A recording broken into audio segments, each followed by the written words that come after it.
आप सबका बहुत बहुत स्वागत है रैंकर्स मंत्रा में। फ्रेंड्स, जैसा कि आप सभी जानते हैं कि 2021 को नियुक्ति का वर्ष घोषित किया गया था और ऐसी आशा की जा रही थी कि शिक्षक नियुक्ति प्रक्रिया भी शुरू हो सकेगी, क्योंकि 2016 में जिन अभ्यर्थियों ने जेटेट की परीक्षा पास की है 2016 से अब तक इंतजार कर रहे हैं शिक्षक नियुक्ति प्रक्रिया शुरू होने का।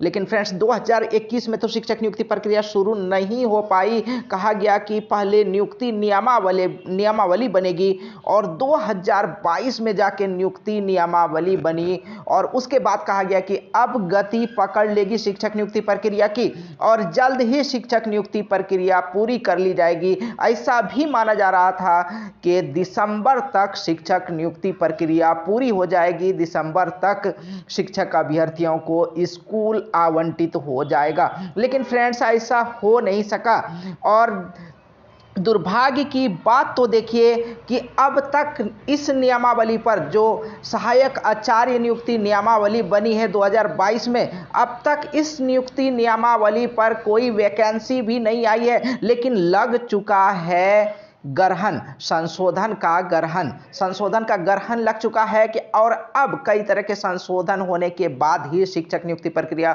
शुरू हो पाएगी। और इस बात का जवाब हम लोग तलाशने की कोशिश करेंगे कि आखिर शिक्षक नियुक्ति प्रक्रिया कब शुरू हो पाएगी। तो नियुक्ति शुरू होने से पहले ही सहायक आचार्य नियुक्ति नियमावली में होगा संशोधन का ग्रहण लग चुका है। अब संशोधन की पूरी प्रक्रिया होगी, उसमें कितना वक्त लगेगा और उसके बाद ही नियुक्ति प्रक्रिया फिर से शुरू करने की बात की जाएगी।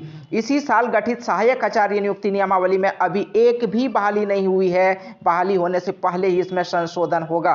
इसे लेकर स्कूली शिक्षा एवं साक्षरता विभाग ने प्रस्ताव कैबिनेट को भेज दिया है। 1 दिसंबर को होने वाली बैठक, जो आज बैठक कैबिनेट की है, इस पर निर्णय हो सकता है। सहायक आचार्य नियुक्ति में अब 50% पदों पर आरक्षण सिर्फ प्रशिक्षित तथा टेट उत्तीर्ण पारा शिक्षकों को मिलेगा।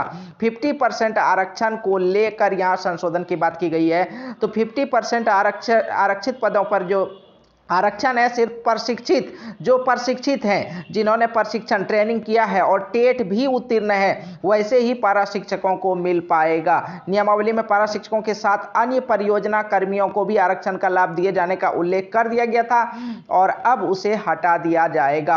आज इस पर कैबिनेट में बैठक है और इस प्रस्ताव पर बात हो सकती है।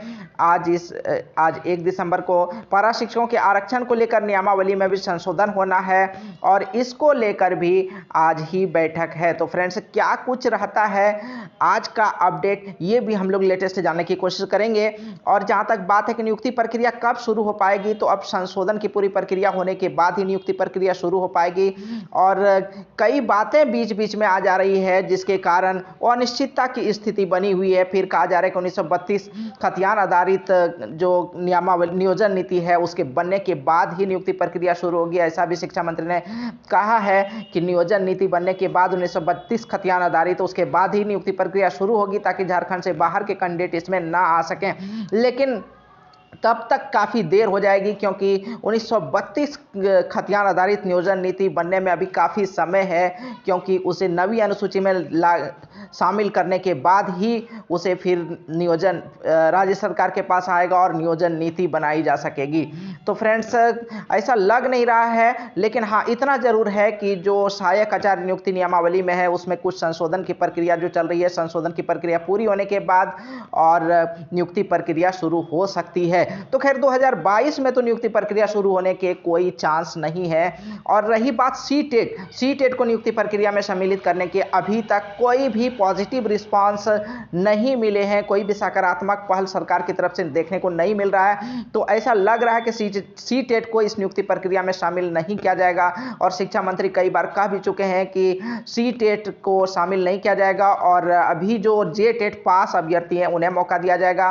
और प्रथम चरण जो 26,000 प्राथमिक शिक्षक नियुक्ति होनी है, और उसके बाद ही जे-टेट की परीक्षा होगी और फिर द्वितीय चरण से पहले जेटेट की परीक्षा होगी, जिन्हें द्वितीय चरण में मौका मिलेगा। तो फ्रेंड्स, आगे क्या कुछ अपडेट रहता है जानने के लिए बने रहें रैंकर्स मंत्रा के साथ, जुड़े रहें रैंकर्स मंत्रा के साथ।